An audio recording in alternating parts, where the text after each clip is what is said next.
My notes and reflections on B.J. Penn's autobiographical Why I Fight, Chapter 16, which is entitled On an Island. Um, as this chapter begins, it's basically, I think it's 2008 or something like that, and B.J. is carrying the World Championship title for the lightweight division of the UFC. He beat Jens Pulver at the closing or finale of the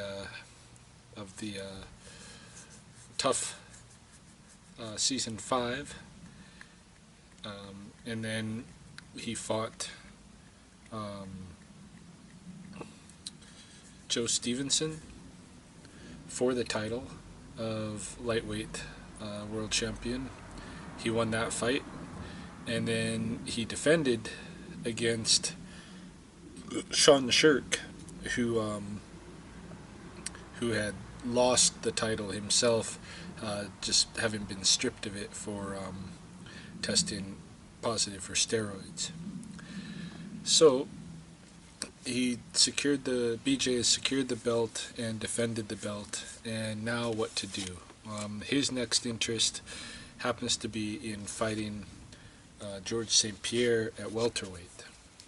The UFC, Dana White didn't necessarily want him to do that.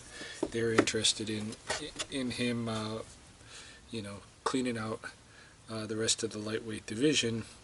But BJ just kind of saw it as throwaway fights, and not what he was really interested in. He's really interested in, creating his legacy, and one way to do that would be to win the welterweight title again, and carry that simultaneous to having the lightweight title. And so he basically negotiates with Dana White, tells him, look, I did what you guys wanted, and so why don't you give me this fight with St-Pierre? So they approach St-Pierre, and he agrees, and they agree, and they promote this fight hugely. It's going to be on the same weekend as the Super Bowl. I think it's scheduled for January 31st, 2009, something like that. And anyway, it's going to be a big deal. BJ and GSP are sent around. They go to Toronto, they go to Hawaii, they do different promotional things. Is promoted way more than any other fight that BJ had ever been involved in. And so he's excited for it. He gets a lot of time to train for it and prepare for it, and he trains hard, and eventually the fight day comes. Some of BJ's team, I think his brother maybe, mentions to the Nevada State Gaming Commission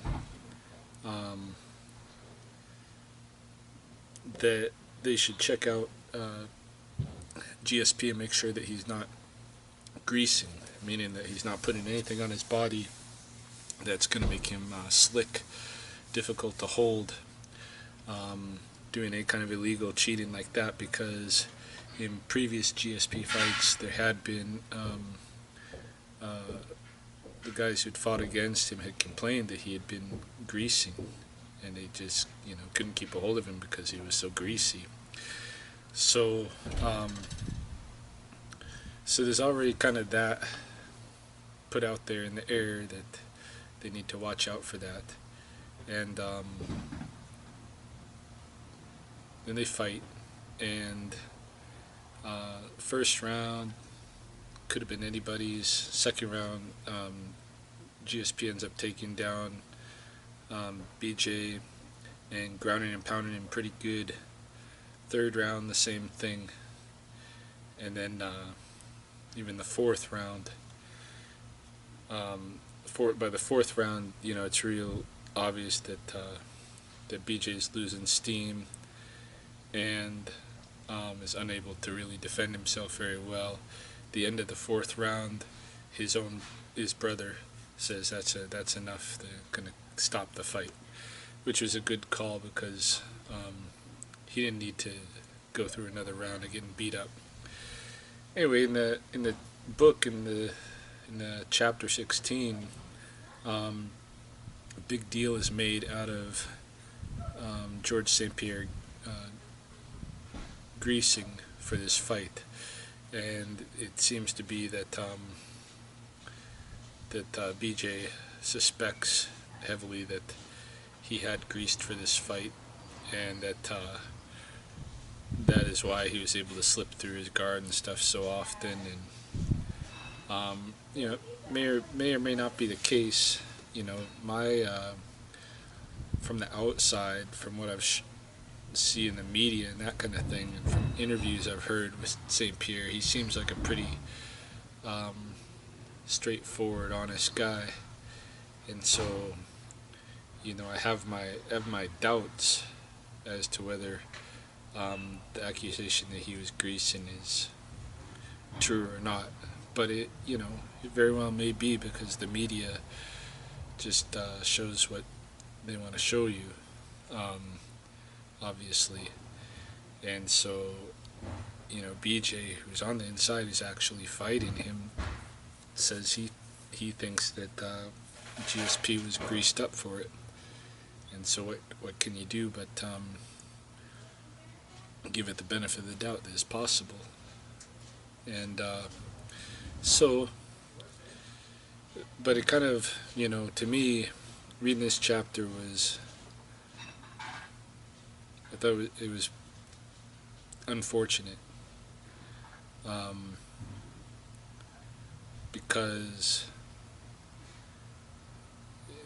it felt like BJ wasn't willing to concede that he just lost on technical ability. I mean, watching the fight itself, it seemed to me that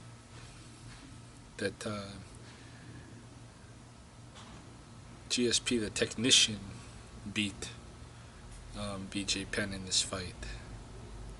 He was just more fit, and he was just so well-rounded in his skills that he bested B.J. Penn, and I don't see why there's a problem conceding that. If that's the case, again, it's hard to say from being an outsider that just watches TV or reads a book or whatever what the truth is. But if it's true that GSP was greasing, then I'd be pretty surprised, because he seems to be a very honest stand-up kind of a guy.